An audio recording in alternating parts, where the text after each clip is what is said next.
ketika orang diberikan ujian oleh Allah Subhanahu wa Ta'ala itu, maka manusia itu ada dua tipe.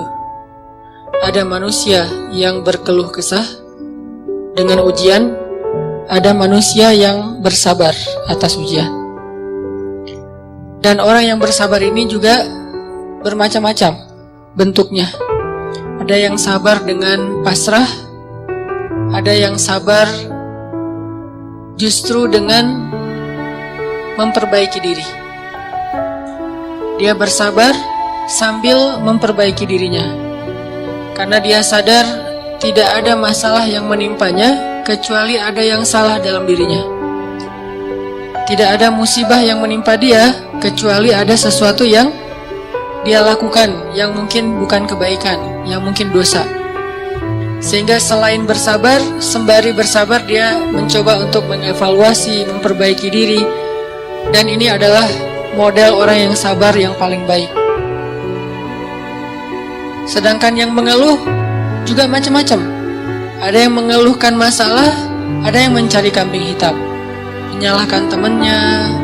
Kayak misalnya dia gak lulus satu mata kuliah atau nilainya jelek, dia nyalahin teman kos-kosannya gara-gara teman kos-kosannya ngajak dia main terus misalnya. Padahal itu kan pilihan ya, dia bisa menerima, bisa menolak. Bisa nyalahin mantannya, nih gara-gara saya diputusin, saya nilainya jadi jelek. Ya salah juga sih. Nah ini kan bentuk-bentuk keluhan nih. Ada yang menyalahkan, sampai tingkat keluhan yang paling parah itu menyalahkan takdir, menyalahkan Allah. Ya Allah kenapa saya, apa maunya engkau, dan seterusnya dan seterusnya. Nah malam ini kita akan bahas angle orang yang ketika diuji oleh Allah bersabar, dan juga sambil bersabar dia mencoba untuk memperbaiki diri. Dan ini adalah cara yang paling baik dalam menyikapi suatu musibah atau masalah. Cara yang paling elegan dan cara yang paling bijak, cara yang paling disukai Allah ketika kita mendapatkan masalah itu justru kita mencari tahu apa salah kita. Walaupun masalahnya bukan dengan keadaan. Kalau menyalahkan keadaan kan susah. Masalahnya kadang dengan orang lain. Orang mencela kita, orang berkata-kata tidak baik kepada kita. Ya memang salah dia, tapi tidak akan menimpa ucapan itu kepada kita kecuali memang ada sesuatu yang terjadi dalam diri kita. Ada sesuatu dosa yang pernah kita lakukan. Nah ini namanya belajar bersabar sambil mengevaluasi diri. Bahasa fikihnya muhasabah diri. Menghitung-hitung apa kesalahan dalam diri kita. Nah, kita akan bahas tentang ini. Gimana caranya kita menghadapi masalah, menghadapi satu musibah, menghadapi satu kejadian yang tidak enak dengan sabar, tapi nggak sekedar pasif, nggak sekedar mengatakan innalillah wa inna ilaihi rajiun, nggak hanya sekedar mengatakan hasbiyallah wa ni'mal wakil, nggak hanya sekedar merasa ini adalah cara Allah untuk menaikkan derajat saya. Kadang kalau hanya kegeeran kayak gini nih, kita jadi nggak pernah menjadi lebih baik. Kan ada orang ketika diuji oleh Allah, boleh sih merasa bahwa ini cara Allah menaikkan derajat saya. Tapi kalau hanya kayak gini doang, rasa-rasanya kita terlalu kegeeran. Dan kalau terlalu kegeeran, kita nggak punya dorongan untuk memperbaiki diri. Kalau saya lebih suka angle-nya, kalau orang lain yang kena musibah, kita bilang itu untuk mengangkat derajat dia. Kalau kita yang kena musibah, kita bilang ini karena dosa-dosa saya. Angle kayak gitu tuh lebih enak, lebih produktif. Daripada dibalik, giliran kita yang kena musibah, kita bilang emang Allah tuh yang pengen ngangkat derajat saya, makanya dikasih musibah. Agak GR ya. Giliran orang lain kena musibah, lo sih banyak dosa. Nah ini nih, sering ada judgement kalau orang lain. Coba dibalik, judgementnya ke diri sendiri, ke orang lain tuh husnuzon. Ini lebih enak nih. Makanya hadis-hadis penyebab terjadinya musibah itu kan banyak. Coba kita pilih beberapa hadis, satu kita berikan untuk menilai orang lain, yang lain kita ambil untuk menilai diri kita. Nah ini beda nih standarnya. Kayak tadi, kalau orang lain yang kena musibah, kita husnuzon, Allah lagi pengen dekat sama dia. Kita husnuzon, Allah pengen menggugurkan dosa-dosa dia. Kita husnuzon, Allah pengen mengangkat derajat dia. Kita husnuzon, emang orang yang paling dicintai Allah tuh biasanya dikasih banyak ujian. Gitu husnuzonnya. Kalau orang lain yang kena masalah atau musibah, jangan tuh kan, saya bilang juga apa, itu gara-gara dia dulu zalim sama saya, sekarang dibalas sama Allah. Jangan gitu. Jangan kegeeran bahwa itu kayak karma ya, gara-gara dia pernah nyakitin kita, sekarang dibalas sama Allah. Belum tentu juga kayak gitu. Kegeeran kita tuh kadang-kadang bikin kita jadi nggak pernah belajar, merasa udah baik, walaupun dalam kondisi yang paling sulit juga merasa udah baik. Begitu dikasih musibah, wah Allah kangen sama saya nih. Harusnya ke orang lain kayak gitu tuh. Begitu dikasih musibah, wah Allah pengen menghapus dosa-dosa saya. Bagus, nggak salah. Cuman kalau keseringan, ini namanya GR. Nggak tahu proporsional nggak kalau kayak gini terus. Harusnya jangan hanya ini, diutuhkan juga dengan satu angle lain, yaitu angle, oh saya ada salah, oh saya ada dosa, oh saya ada yang keliru. Makanya datang musibah itu tidak akan terjadi musibah kepada saya kecuali karena kesalahan saya sendiri. Kan hadis qudsinya kayak gitu. Hadis qudsi kalimat salah satu dari kalimat hadis qudsi yang panjang. Hadisnya itu panjang banget, satu halaman.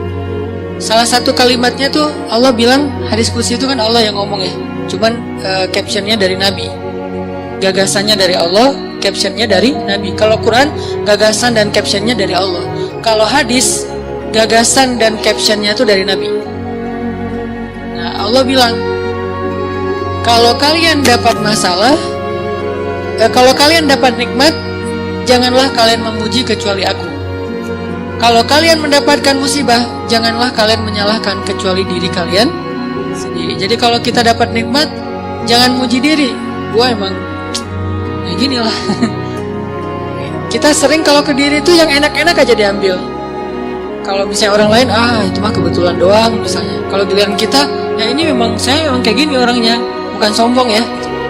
Nah ini artinya kita terlalu sering kegeeran. Kalau kita dapat nikmat, yang dipuji adalah Allah. Makanya kalimat kalimat yang paling Allah suka itu Alhamdulillah.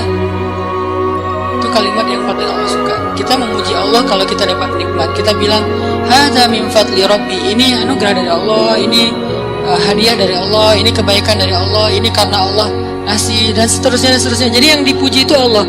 Wa amma bi ni'mati rabbika fahaddits, itu membicarakan nikmat Allah. Bukan membicarakan kehebatan diri kita. Tapi kalau diberikan musibah, jangan kita menyalahkan siapapun kecuali diri kita sendiri. Nah ini salah satu angle yang dibangun lewat hadis qudsi.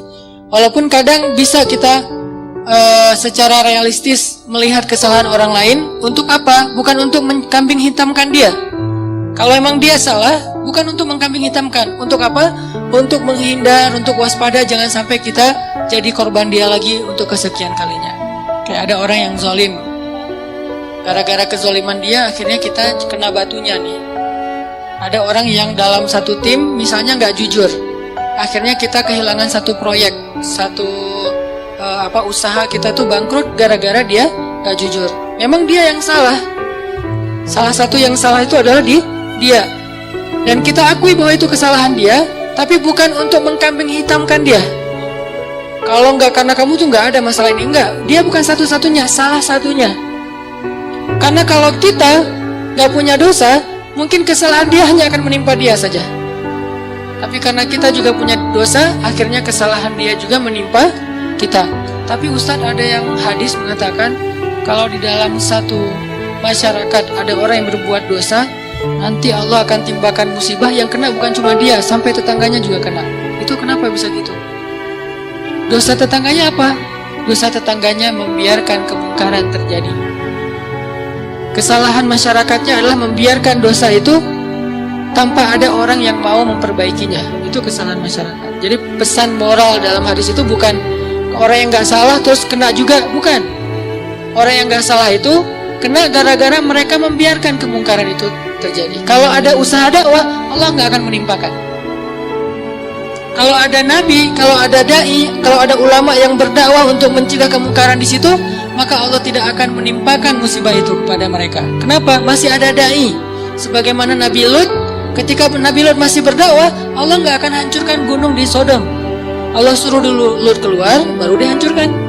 Kenapa? Karena masih ada yang berdakwah. Kalau Nabi Lut tidak berdakwah, walaupun di dalam negeri itu ada orang soleh hidup sendiri dan tidak mau berdakwah, maka Allah akan menimpakan musibah dan mengenai orang soleh. Kenapa orang soleh kok kena padahal dia nggak berdosa? Dosa dia adalah membiarkan kemungkaran. Dosa dia adalah membiarkan kebatilan, tidak berbuat apa-apa. Jadi kita bersyukur juga ada ulama-ulama yang bersuara untuk kemungkaran. Itu salah satu alasan mungkin Allah masih menahan musibah atas negeri kita. Kalau mereka tidak menyuarakan kebenaran dan mencegah kemungkaran, mungkin dari dulu kita udah kena musibah-musibah yang besar. Kalaupun ada musibah-musibah kecil, ini mungkin lebih kepada hikmah yang lain, bukan hikmah karena Allah pengen mengazab bangsa Indonesia. Jadi teman-teman, coba kita perbaiki angle berpikir. Apa yang harus kita persangkakan ketika orang lain kena musibah, dan apa yang harus kita persangkakan ketika kita yang kena musibah. Kalau kita yang kena musibah, salah satunya adalah cari salahnya di mana nih dalam diri kita. Kalau orang lain yang kena musibah, maka berbaik sangka dengan mengatakan Allah ingin mengangkat derajat dia. Berbaik sangka dengan mengatakan Allah pengen dekat dengan dia. Berbaik sangka dengan mengatakan orang yang paling banyak diuji adalah para nabi, kemudian orang soleh, kemudian yang semisalnya, kemudian yang semisalnya. Berbaik sangka dengan mengatakan Allah pengen menggugurkan dosa-dosa dia, sehingga kita nggak pernah menjudge orang lain dan tidak sibuk dengan kesalahan-kesalahan orang lain. Karena pernah saya kena musibah, misalnya motor saya hilang. Dulu banget, saya baru beli motor, baru 2 bulan terus hilang. Teman saya bilang gini, Ustadz kurang sedekah nih. Digituin. Ya sih, saya nggak mungkin dong saya ngebantah kan ya. Oh iya ya mungkin, cuman kan nggak enak ya. Orang lagi kena musibah, bukannya dia empati atau apa gitu, malah Ustadz kurang sedekah nih. Dia menjudge. Dan kalau saya kepancing, nggak tahu sedekah saya kayak gimana, kan habis pahala sedekah saya. Udah pahala sedekahnya cuma sedikit, riak pula gara-gara kepancing sama dia, hilang kan, nggak ada manfaatnya kan ya. Dan itu sering loh mancing-mancing kita jadi riak. Kadang-kadang riak kita itu bukan direncanain, bukan gua pengen riak nih, nggak. Kalau kelas kita insya Allah nggak gitu-gitu amat lah. Nggak mungkin kita sedekah pengen pamer, kita beribadah pengen pamer, kita tilawah pengen pamer. Kita tahu lah itu mah sia-sia. Tapi kadang riaknya tuh muncul gara-gara kepancing sama orang lain. Lo nggak pernah gua ngeliat baca Quran? Wah, lo nggak tahu gua di HP ini ada Quran sampai 5 aplikasi loh. Buat apa juga banyak-banyak, sama aja isinya. Aplikasi Al-Quran tuh ada 5 di sini, dan sehari tuh coba lo lihat, dan terakhir udah baca sampai surat berapa. Kan kepancing tuh. Riaklah kita gara-gara orang lain. Atau misalnya taklim atau apalah, atau umroh, haji, sedekah kayak gitu-gitu. Ada yang mancing. Lo nggak peduli banget dengan saudara-saudara kita yang di Palestina. Itu di sana tuh ngeri banget loh keadaannya. Lo kayaknya biasa-biasa aja. Lo ngelihat gue main, tapi gue tuh sedekah, gue tuh donasi terus, setiap minggu tuh ngirim 1 juta, habis kan?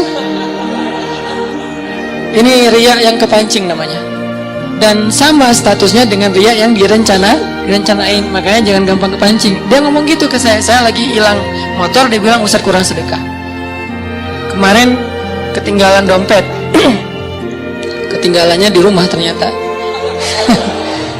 Gak tahu kemana dompet, panik gitu kan, soalnya SIM 2 di situ baru dibikin. Udah gitu kartu ATM gitu, terus ada foto anak. Alhamdulillahnya gak ada duit. Tapi kan kartu lumayan tuh, blokir ATM dulu, terus mau ngirim SIM, mau ngurus SIM juga, ngurus KTP, apalagi sekarang lama ngurus KTP-nya, masa kemana-mana saya mau bawa surat gitu, nunjukin kan naik pesawat, males banget kan ya, nggak keren kalau nggak ada kartu teh. Mana-mana mau check-in pesawat, tunjukin kertas. Aduh, gimana rasanya nih, berat. Tiba-tiba ada yang iseng lah gitu. Udah tahu orang kena musibah, Ustadz banyak dosa, Ustadz ini segala macam.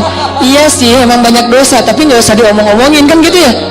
Jadi malah, karena kita juga udah muhasabah diri lah. Ketika kita dapat musibah, kita langsung introspeksi diri, nggak perlu digitu-gituin. Kadang kita ke orang lain tuh gitu, teman-teman. Dia mungkin udah sadar, atau nggak usah orang lain, keluarga sendiri, pasangan kayak gitu juga. Oh, kayaknya kamu tadi gara-gara kamu tadi ngomongin dia, makanya jangan digituin. Udah aja bab ngomongin orang lain, itu bab yang berbeda. Jangan dikait-kaitkan sehingga kita menjudge orang lain kena musibah gara-gara dosa yang baru saja dia lakukan. Ini kurang bijak. Yang bisa mengatakan ini hanya orang-orang tertentu seperti para nabi, terus ulama-ulama dengan level tertentu. Kalau kita dengan teman, jangan ngambil peran sebagai ulama. Beda. Kalau kita sebagai teman, ngambil perannya cuma teman doang. Empati, peduli, bantuin. Kalau ulama kapasitasnya emang menasehati. Ulama itu kapasitasnya emang mengeluarkan fatwa, bahkan menjudge. Itu hak ulama menjudge, karena ulama itu sama kayak hakim. Tugas hakim itu adalah menghakim, menyampaikan hukum halal haram, hak batil dan seterusnya. Tapi kita kalau ke teman beda sama ulama. Kalau ulama kayak gitu maklumi, emang tugas ulama kayak gitu. Kalau kita mengambil peran ulama ini nggak bisa dimaklumi, ini agak blunder, agak offset nih kalau menurut saya. Jadi kalau teman-teman ngedengar ada ustadz-ustadz yang di sosial media berfatwa, itu emang tugas mereka. Jangan dijudge juga, nih ustadz ini kurang bijak. Emang gitu. Kalau kita yang kayak gitu, yang namanya kurang bijak. Kalau ulama kayak gitu, bijak itu. Karena kalau ulama diam, lalu di mana amar ma'ruf nahi mungkar? Kalau ulama diam, lalu di mana dakwah? Kalau gitu saya juga harus enggak. Kalau kita enggak boleh ngomong, mending diam. Karena ketika kita ngomong, kemungkinan salahnya lebih besar daripada benar. Terus gimana? Ya udah, bantuin orang yang kena musibah. Jangan dijudge, jangan dihakimin, jangan difatwain. Kita bukan ahlul fatwa. Kita bukan mufti. Kita hanya orang biasa. Kalau mau sekedar watawasau bil haq Ustaz. Ya, watawasau bis sabr juga kan. Kita nasihatnya itu menguatkan kesabaran dia, bukan nasihatnya membuat dia makin jatuh. Rosi, nah ini bikin jatuh nih. Ya, sabar ya, mudah-mudahan Allah dengan modal husnuzan tadi, mudah-mudahan Allah angkat derajat kamu, mudah-mudahan Allah ngampunin dosa-dosa kamu, mudah-mudahan Allah kamu jadi lebih dekat kepada Allah. Ini watawasau bil haq, watawasau bis sabr. Tapi kalau kita bilang kamu kurang ini, kamu kurang itu, kamu kurang itu, ini berarti kita menjudge, menghakimi orang yang sedang kena musibah. Harusnya itu kita lakukan untuk diri kita, bukan untuk orang lain. Beda banget teman-teman angle dalam menilai orang lain dan menilai diri kita sendiri, itu beda, jangan disamain. Yang banyak terjadi terutama di sosmed itu, kita memberlakukan yang untuk diri kita berikan ke orang lain, yang untuk orang lain kita ambil untuk diri kita. Itu yang terjadi di balik tadi tuh, itu banyak banget di masyarakat kita. Yang kayak kasus orang lain kena musibah, kita bilang banyak dosa, kita kena musibah, kita bilang Allah pengen ngangkat derajat saya. Harusnya dibalik. Kalau dibalik insya Allah kan nggak ada perdebatan ya, nggak ada haters, nggak ada keributan, nggak ada keramaian, nggak ada unfollow, nggak ada left group, nggak ada yang kayak gitu-gitu. Kenapa? Karena semuanya melihat ke orang lain dengan husnuzon, melihat ke diri sendiri dengan muhasabah, dengan mengevaluasi kesalahan sendiri. Ini poin pertama. Mudah-mudahan jadi pola pikir dalam kita berteman, pola pikir dalam kita bersosmed termasuk. Karena kalau pola pikir ini dibalik tadi, bahaya. Kita nggak akan pernah punya teman yang nyaman berada di sisi kita. Terus disalah-salahin. Apalagi nanti kalau udah punya pasangan, nggak akan betah dia kalau terus-terusan disalah-salahin. Walaupun salah, kadang dia salah, tapi nggak usah disalah-salahin. Cukup dibantu. Nanti dalam momen-momen yang lebih normal, lebih enak, baru dikasih tahu. Tapi kalau misalnya dia lagi ada masalah, disebutin lagi kesalahannya, secara manusiawi dia pasti akan ilfil. Alih-alih dia nerima nasihat kita, malah menjauh, malah jadi masalah baru. Ini angle berpikir. Terus yang kedua, kita coba lihat bagaimana cara para ulama menyikapi atau merespon masalah. Gimana orang soleh dulu ngerespon satu musibah. Orang soleh dulu, kalau mereka dapat musibah, mereka selalu memeriksa pertama hubungan mereka dengan Allah. Itu yang pertama diperiksa. Karena nggak mungkin ada musibah kecuali karena ada masalah antara kita dengan Allah. Kalau hubungan kita dengan Allah itu, hidup kita tuh bakalan mudah banget teman-teman. Tapi begitu ada kerenggangan antara kita dengan Allah, ada gap antara kita dengan Allah, ada kayak kerusakan hubungan kita dengan Allah, pasti jadinya tuh musibah, pasti jadinya tuh masalah.